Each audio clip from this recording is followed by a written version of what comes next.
Social মিডিয়ায় সিনিয়রের বিরুদ্ধে র্যাগিংয়ের অভিযোগ, আত্মহত্যা আইজারের গবেষক ছাত্রের।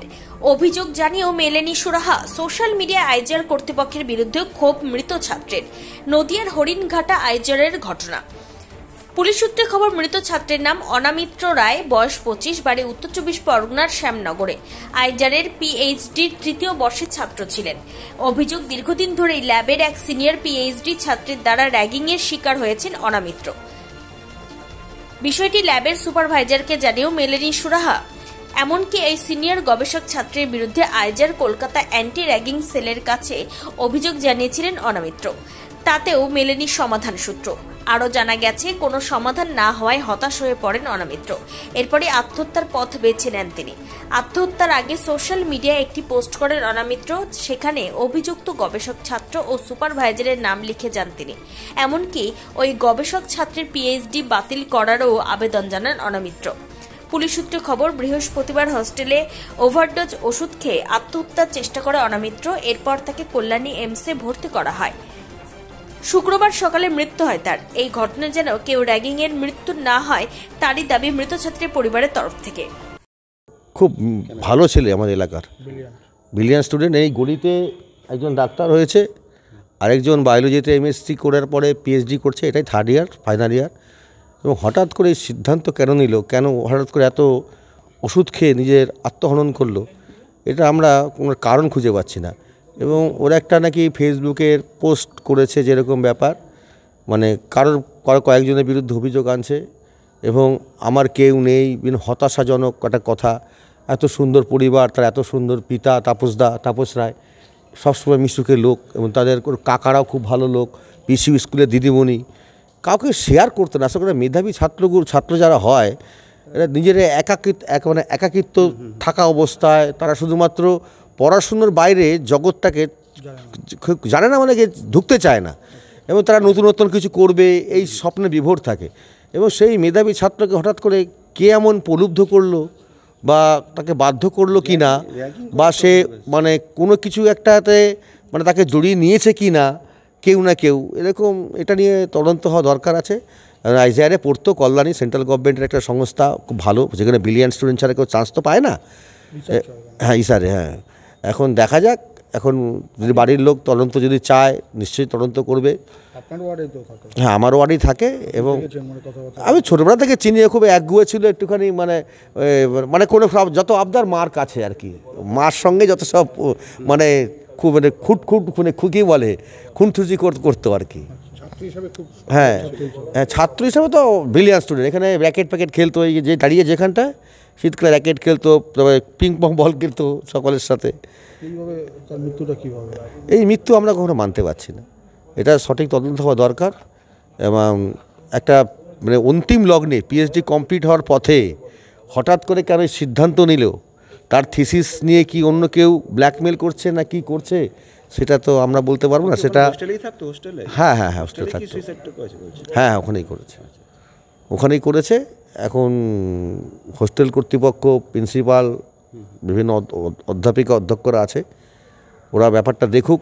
এবং সর্বোপরি আমাদের সরকার তো আছেই, যদি অভিযোগ দায়ের হয় পরিবারের থেকে অবশ্যই সঠিক তদন্ত হবে, এবং যদি ওর অভিযোগের ভিত্তিতে দোষী প্রমাণ হয় তার অবশ্যই শাস্তি হওয়া দরকার। দেখুন, র্যাগিং এখন আর র্যাগিং কোথায় শোনা যায়? যেটা আগে আজ থেকে 30-20 বছর 30 বছর আগে শোনা যেত, সেটা শোনা যায় এখন? শোনা যায়। এখন ওই যে পরিকাঠামোয় ও থাকে, র্যাগিংয়ের এখন সংজ্ঞাটাও পাল্টে গেছে। যে র্যাগিংটা আগে হতো মানে 20 জন মিলে একজনকে করা, সেটা নয় এখন। 1:1 র্যাগিং হয়। হয়তো কেউ কোনো দিদিমণি ছাত্রকে র্যাগিং করতে পারে, বিভিন্নভাবে প্রলোভন দেখিয়ে বাধ্য করা, এগুলো সবই তো র্যাগিংয়ের মানে সংজ্ঞার মধ্যে পড়ে। এখন কী টাইপের র্যাগিং সেটা তো ও তো বলছে আমি র্যাগিংয়ের শিকার, পরিবারও বলছে র্যাগিংয়ের শিকার, এবং তার বিহিত চাই। এবং এই নিয়ে নাকি ওই কলেজের ঊর্ধ্বতন কর্তৃপক্ষের কাছেও নাকি গেছিলো, সেটা পরিবার পরে জানতে পেরেছে। ঠিক আছে, এখন কিছু একটা ঘটনার নেপথ্যে আছে, এখন সেটাই তদন্ত হওয়া দরকার। এবং যদি অভিযোগ হয় পরিবার পক্ষ থেকে নিশ্চয়ই তদন্ত হবে, সঠিকভাবে তদন্ত হবে। হ্যাঁ, যদি কেউ দোষ করে থাকে, কারণ এই মেধাবী ছাত্রকে এভাবে যদি বাধ্য করা হয় আত্মহননের পথকে, খুঁজে নিতে, সেটা তো মানবে না। আপনার নাম? আমার নাম সুকেশ বিশ্বাস, আমি 23 নম্বর ওয়ার্ডের পৌরপিতা। ওকে র্যাগিং করতো, র্যাগিং করতো? র্যাগিং করতো। কারা র্যাগিং করতো? দিদিমণিও ছিল, আরও কারা কারা সব ছিল। সব করতো, নামটা কি? অনামিত্র। অনামিত্র রয়? হ্যাঁ, রয়। কিসে পড়তো? কি করে গবেষণা করতো? কি ছিল? আইজারে হ্যাঁ হ্যাঁ পড়তো? হ্যাঁ, ওই যে র্যাগিং করেই কেন মনে হচ্ছে? কিছু বলতো? না না কিছু, ও ভালো পড়াশোনায় ভীষণ ভালো, ও মেধাবী ছাত্র, মেধাবী ছাত্র ছিল। ওই জন্যে সবাই হিংসা, যেন তুমি ভালো হলে আমার হিংসা হয়, রাগ হয় পাড়ার প্রতিবেশী, সেইরকম আর কি। ওর হিংসা, ওর প্রতি রাগ, তুই এত, হ্যাঁ সহপাঠীর এত কেন ভালো তুই। ও ঠিক ঠিক, তার মধ্যে একটা বোধহয় দিদিমণি না কে ছিল, ম্যাম ছিল, আমি জানি না, সেও বোধহয় ছিল। ওই তো যে ওই লিখলে পরে এ করতো, ভুল হয়েছে, হ্যান হয়েছে, তেন হয়েছে, কী করে র্যাগিং করতো, কী করে এত জানবো, ওর সাথে তো আমার দেখা হয়নি। কি চাইছেন আপনি এখন, কি চাইছেন? আমি চাইছি শাস্তি হোক যারা করেছে এরকম, এটাই তো চাওয়া উচিত। এরকমটা আমার ছেলে হয়, আমার একমাত্র ছেলে। ঘটনা ঘটেছে যেটা ঘটনা অ্যাকচুয়ালি আমরা আননোন, আমরা জানি না ব্যাপারটা কী ঘটেছে। কারণ যেটুকু শুনতে পেয়েছি সেটুকু হচ্ছে গিয়ে, ও কালকে 8:42 আমাদের ফোন করলো। রোজ রাত্রিবেলা ও ফোন করে একবার, খাওয়া হয়ে গেলে, কারণ ও জানে যে রাত্রে ও না খাওয়া পর্যন্ত আমি খাই না। ও 2017 সালে এখানে অ্যাডমিট হয়, বিএস করেছে, এমএস করেছে, তারপর মানে এমএসসিটা করলো, করার পরে ও নেট পরীক্ষা দিল, নেট পরীক্ষায় 144 র্যাঙ্ক করলো। করার পরে ও দুটো অপশন ছিল, পিএইচডি আর পার্ট টাইম লেকচারশিপ। তো আমায় বললো যে, আমি বললাম বাবু কী করবে তুমি? তো ও আমায় বললো বাবা আমি পিএইচডি করবো। আমি করো, কোনো অসুবিধা নেই। তা পিএইচডি এখানেই পেয়ে গেল। পিএইচডি করেছে বায়োলজিতে। ওর স্টেম ছিল কুকুরের ওপরে। ও অনেক কিছু বার করেছে, অনেক কিছু করেছে। মেধাবী মানে খুবই মেধাবী। হায়ার সেকেন্ডারিতেও 30 র্যাঙ্ক করেছিল ওয়েস্ট বেঙ্গলে, 30 র্যাঙ্ক করেছিল, 30। ও 93% পেয়েছিল, আর মাধ্যমিকেও 92 পয়েন্ট সামথিং। মানে রেজাল্ট বরাবরইও ভালো। তারপরে বেলুড়ে ভর্তি হয়েছিল, বেলুড়ে চান্স পেয়েছিল, বেলুড়ে ভর্তি হয়েছিল, মেডিকেলে পেয়েছিল, তো ও বেলুড়েই গেল। তো বেলুড়ে যাওয়ার পরেও আমায় বললো বাবা আমি কিন্তু আইজারে চান্স পাবো, আমি কিন্তু আইজারে যাবো। আমি ঠিক আছে, ভালো কথা, তুমি যাও, তুমি তোমার যেটা তোমার চয়েস, আমি কিছু বলবো না। বেলুড়ে 11 দিন ক্লাস করেছিল।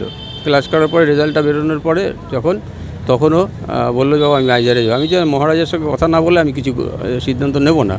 তো মহারাজকে বললাম, মহারাজ একটা সুন্দর কথা বলেছিলেন আমাকে, যে দেখুন আপনার ছেলে কি আমার ছেলে নয়, তা আমিও তো চাইবো ও ভালো হোক। তা ওকে জিজ্ঞেস করলো বাবু তুই কী চাস? বলো আমি তো আইজারে যেতে চাই। তা বলছে ঠিক আছে তুমি আইজারেই যাও। তা তখন সঙ্গে সঙ্গে রিলিজ করে দিল, আমরা আইজারে ওকে ভর্তি করলাম। আইজারে ও সুপার রেজাল্ট করেছে, সুপার রেজাল্ট, মানে 90% 80%-এর নিচে ইয়ে ছিল না। হ্যাঁ, মেসে ছিল আপনার এমএস পর্যন্ত, এমএসসিটা পর্যন্ত। তারপরে তো আর মেসে হয় না পিএইচডিতে, তখন ও বাইরে ভাড়া নিয়েই থাকতো, কোনো অসুবিধা ছিল না। কালকে রাত্রি 8:42 ফোন করলো, ফোন করে আমাদের সঙ্গে কথা হলো, ভালো কথা বললো, কোনো অসুবিধা নেই। আমরা জিজ্ঞেস করলো, ওর মা জিজ্ঞেস করলো বাবু কোথায় যাবি এখন? বলছে আমি ঘরে। ওর ইয়েতে আমরা একটা ফেসবুক পোস্টে যা দেখলাম, ও র্যাগিংয়ে করেছে। হ্যাঁ, ও এটা অ্যান্টি র্যাগিং যে ওখানে আছে সেখানে ও করেছিল। আমি চাইছি যে এর আগেও শুনলাম, আমি যেটুকু ওখানে শুনলাম যে এর আগেও 3 জন ঠিক এইরকমই ইয়েতে মারা গেছে। আমি চাইছি যে 5th ম্যান যেন আর না হয়। আমি আমার ছেলে হারিয়েছি, আর কোনো বাবা মা যেন তার সন্তান না হারায়। এদের অ্যাডমিনিস্ট্রেশনকে আরও কড়া হতে হবে, যাতে আর কারুর যেন সন্তান না হারায়। এটা হচ্ছে আমার একমাত্র চাহিদা।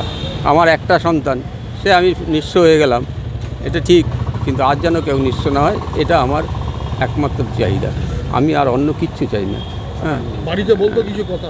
না, কোনো সময় বলেনি কিছু। ও একটু চাপা ছেলে, না, ও কিন্তু খুব চাপা ছেলে ছিল।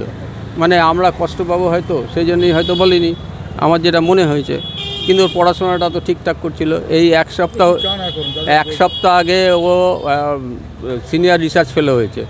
আমরা মেসেজ পেলাম, দেখলাম, আমরা খুশি হলাম যে খুব ভালো জায়গায় পৌঁছচ্ছে।